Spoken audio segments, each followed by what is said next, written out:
ఆయన కాళ్ళు మొక్కిర్రు. ఆ పిల్లల తల్లి కూడా ఆ వార్డు నెంబర్ ఉన్న సుజాత అని ఆమె కూడా కాళ్ళు మొక్కితే ఆమె రెట్టబట్టి దుబ్బి బండి తీసుకపోతానికి వస్తున్నాడు.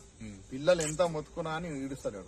పిల్లలు ఆయన ఒక వినాయకుడిని ఆయన రోడ్డు మీదే ఆయన ఆధ్వర్యంలో రోడ్డు మీదే పెట్టినా గానీ ఆయన ఉండగా కూడా ఆ వినాయకుడిని చూసి కూడా ఏం స్పందించకుండా ఇంకో వినాయకుడిని చక్కగా చెరుకట్టకు తీసుకుపోవడం జరిగింది. వాళ్ళకి చేత కాక మళ్ళా ఆయన 20 నిమిషాలు నిలబడ్డారు. మళ్ళా ఈ వినాయకుడు ఇన్నే ఉంటే వినాయకుడిని కంచారు. మళ్ళా ఊరోళ్ళంతా ఆ పిల్లలు వినాయకుడు పిల్లలు అందరం కలిసి చెరుకట్ట కాడికి పోయినాం. సార్కు వయసు లేదు, నిలవన్నీకి వస్తలేదు, అసలు ఆయన ఏం మాట్లాడుతాం తెలియదు. ఈరోజు వినాయకునికి అవమానం జరిగింది. హిందువులకు చాలా ఇది ఘోరం అవమానం. ముఖ్యంగా చెప్తున్నాం. తర్వాత మేము సిఐ గారికి ఫోన్ చేసినాం, ఎస్పీ గారికి ఫోన్ చేసినాం. ఫోన్ చేస్తే సిఐ గారు రావడం జరిగింది. ఇంకో ఎస్ఐ ఆయన కూడా రావడం జరిగింది.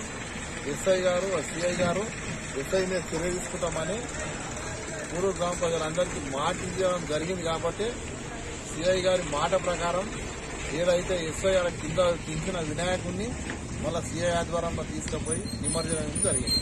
కాబట్టి పూడూరు గ్రామ ప్రజలు అందరం కోరుకుంటున్నాం. ఎస్ఐని ఈ పూడూరు మండల వచ్చినప్పటి సంది చాలా లొల్లులు అవుతున్నాయి. ఆ ఎస్ఐ నుంచే శాంతియుతంగా నాకు తెలిసి 15 ఏళ్ల సంది మా ఊర్లో ఎటువంటి